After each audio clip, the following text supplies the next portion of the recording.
Hey everybody, welcome back. Today I am going to be showing you how I rough turn a bowl. What this means is when you have a piece of wood that has just been cut and the wood is still wet, what you do, you just do what's called rough turning it, and what this does is it makes it so that the piece of wood can dry faster, and it also helps prevent cracking. So I'm going to show you how I rough turn a bowl.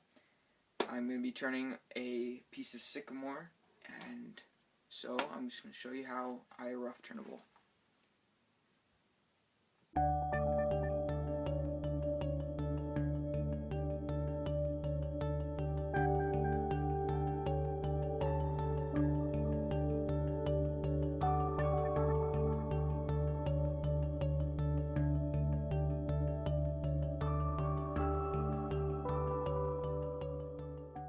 Okay, so I just kind of want to explain what I'm doing here. Basically, I'm just turning a bowl like I normally would. I just am not going to sand it at all on the outside.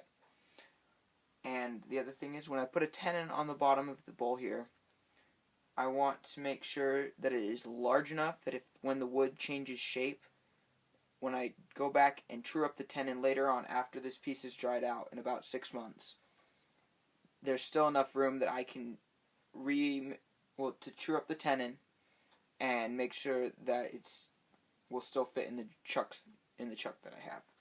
So I'm going to go ahead and finish shaping the outside of this piece here, and then I'll show you what I'm going to do next.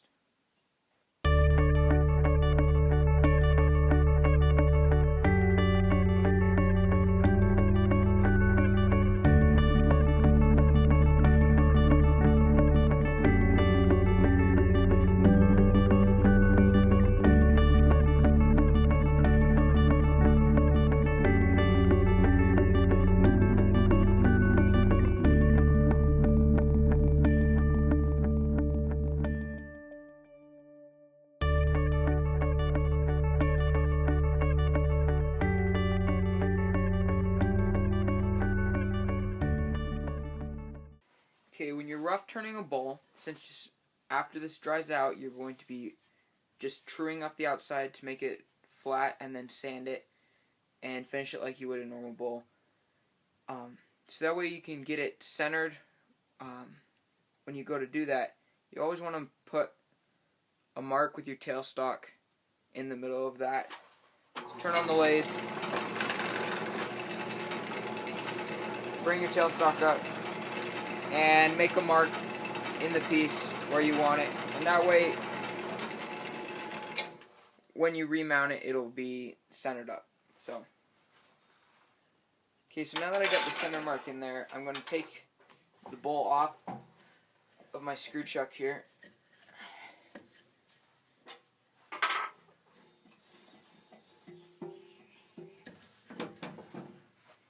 and then remount it in the chuck.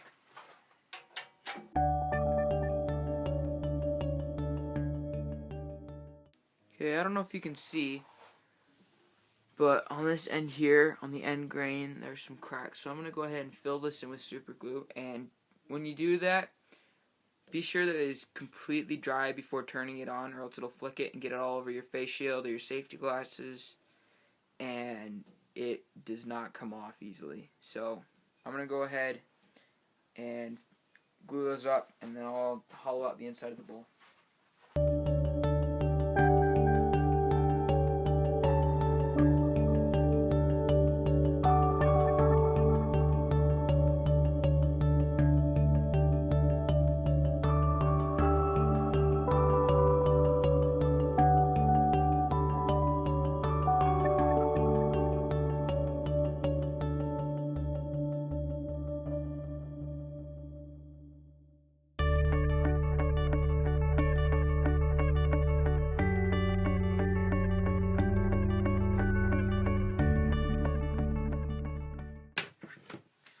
Okay, so now that I've got this face trued up here, what you want to do when you're rough turning a bowl is you want to turn it so that the wall thickness of the bowl is 10% of whatever the diameter is.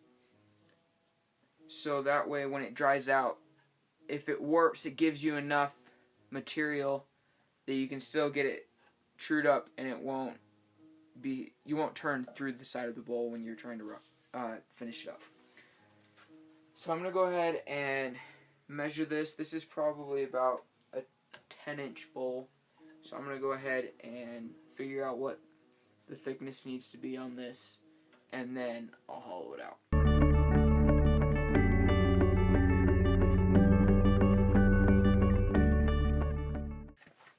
Okay, so I've been hollowing this out here in the center, but this is a sharp enough curve that my bowl gouge, the bevel of my bowl gouge, can't get around that curve because it's just a flat surface and it can't make those tight curves. So what I'm going to do now is grind what's called a micro bevel on this. It already has a little bit of a micro bevel, but I'm going to go ahead and make that a little wider. Basically all you're doing is taking your grinder and rounding this surface off, so that way you just have it's basically just curved all the way around. That way when you're coming in this way, it makes it a lot easier to get around those corners and hollow out your bowl.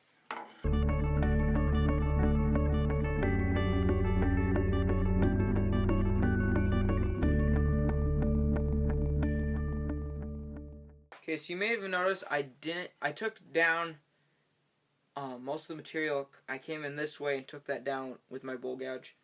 So now what I'm going to do is I'm going to come in and clean up all this material here on the inside.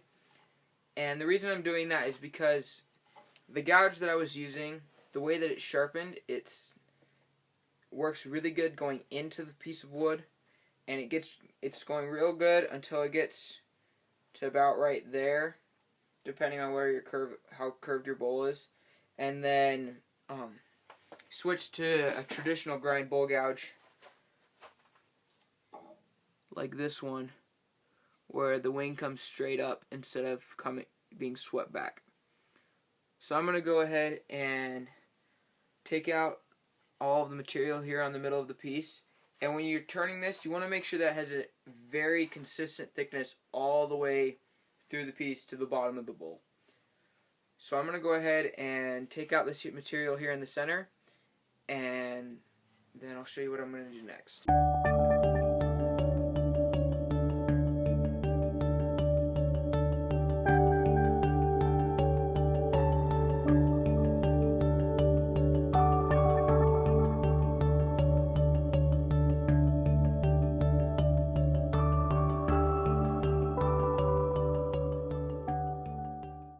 Okay, so I've finished turning the bowl. I've turned it so it's about an inch thick. This is an 11-inch bowl, so it's just over an inch thick. And so now what I do is I have a lot of these lying around in my shop. I have probably 40 of these drying out right now, probably more. So what I'm going to do is I'm going to write the date that I turned this, and I'm also going to write what type of wood it is. So I'm going to just go ahead and this is sycamore.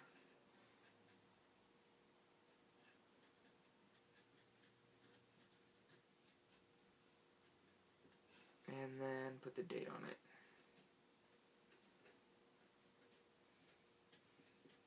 Okay. So after I've done that, I seal my bowl with a wax sealer. You can get this stuff from Craft Supplies USA, and I know there's other wood turning stores that sell it. Basically what this stuff does is it slows down the drying process. It doesn't stop it completely, it just slows it down so the moisture can leave the woods. It's less likely to crack if you put this on it, basically. You can take like a garbage sack, throw some wood shavings in there from the piece, and then put your bowl into the bag, throw some more shavings on top of it, and seal the bag up. I like using this. It works.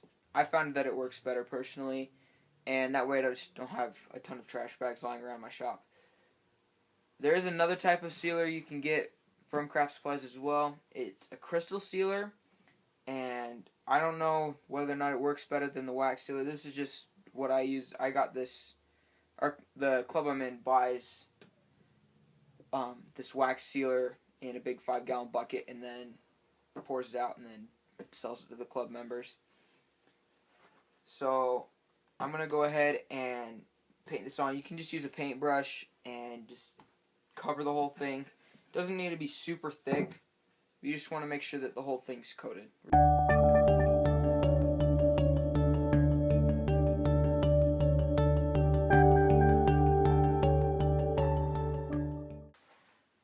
Okay, so that's how I rough turn a bowl. I'm just going to let that sealer dry for about an hour or so, and then I can throw it in the pile with the rest of my bowls. I've got a couple up on that shelf there, and I've got more. Another shelf over here, and I got some in the garage. Anyway, so that's how I rough turn a bowl. I hope that was helpful for some of you. Thank you so much for watching my video.